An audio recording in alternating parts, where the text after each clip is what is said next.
Chairwoman, and I appreciate you holding this hearing. I appreciate you witnesses for being here. It's been astonishing to watch. We already knew that there was a tremendous amount of waste, fraud, and abuse in our federal government, but to watch over the last few weeks as the extent and egregiousness of it has been revealed. I've said a number of times how aggravating it is that this government is forcing the American people to pay for the demise of their own country. We've seen this a number of times, especially in how foreign aid is treated. And much of this funding we're realizing now, as Mr. O'Neill has pointed out, we're uncovering is the world's largest money laundering scheme in history. And so I would like to think that if these kind of things were put to a vote, that our friends on the left wouldn't vote to support a pickle maker in the Ukraine, or to have a transgender operas in other countries, or to send people to Paris Fashion Week and the like. I would like to think that was a vote that would also get a no vote on the other side of the aisle, that this dollar should be funding. But you got to wonder about the vitriol you see when these things come uncovered to protect these things. Now, definitely the border trafficking institution that was set up, the complete industry, the censorship apparatus, those are examples where we really saw that these taxpayer dollar funds were going to these NGOs that were purely leftist organizations that were turning out voters and getting all this, basically being a campaign front at taxpayer expense.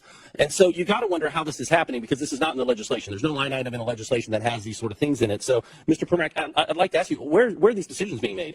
Who's making the decisions about where these dollars go? This is a combination of cooperation between the Congress and the White House. I can tell you that during my tenure at USAID, everything that we did had strong bipartisan support.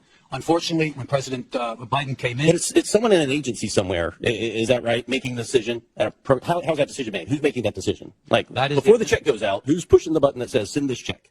It starts with the administrator, goes down to the bureau level and the office level. But in the end, contract officers have to make sure at the Office of Acquisition Procurement that these are following U.S. laws and the policies of the president. Contract officers. Now, are these people elected?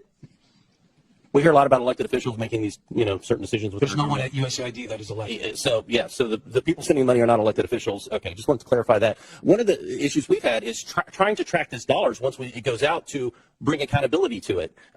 And there is no connection that we've been able to find to an employee ID number, for example, connected to where the grant money is going out or the contract money is going out. We're working on legislation to fix that. But one of the things that's really disturbing is the fact that some of the money that's going out doesn't even have a name of where it's going out. You talked about that, Mr. Roman. Could you speak to that for a second? It's to the tune of billions of dollars. Correct. Miscellaneous foreign awardees. The issue with it is that while the individual grantees have to apply for a vetting process that USAID conducts in terms of the government review, including with counterterrorism databases, there's a self-certification process by their sub-grantees. It's as if there you hire a contractor who has to redo your living room, and he hires a bunch of robbers to take everything out, and you're left with the spades on the wall rather than having a fully renovated room itself. And so some of these dollars have been going to support terrorist organizations. Right. Taxpayer dollars going to support. Now, what would happen if we found a business that was funneling money to the Taliban? They would be indicted. They would be charged, go before trial, and go to jail for a 20-year sentence for money laundering or for material support for terrorism. So this is one of those cases where it's only legal if the government's doing it? Right. In the opening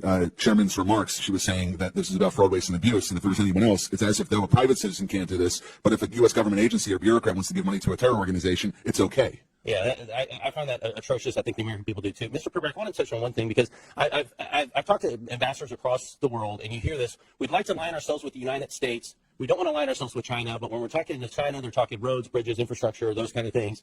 Things we traditionally know as soft power. But right now, when they're talking to the United States, what they've gotten from our State Department over the last few years is social reengineering. Many of them have come to say, our nation espouses Judeo-Christian values. They don't. And even as I talk to pastors across our country who are working to send millions into missionaries, their eyes in Christian universities to understand the fact that our State Department is actually sending billions to counteract those ideals. Could you speak to that?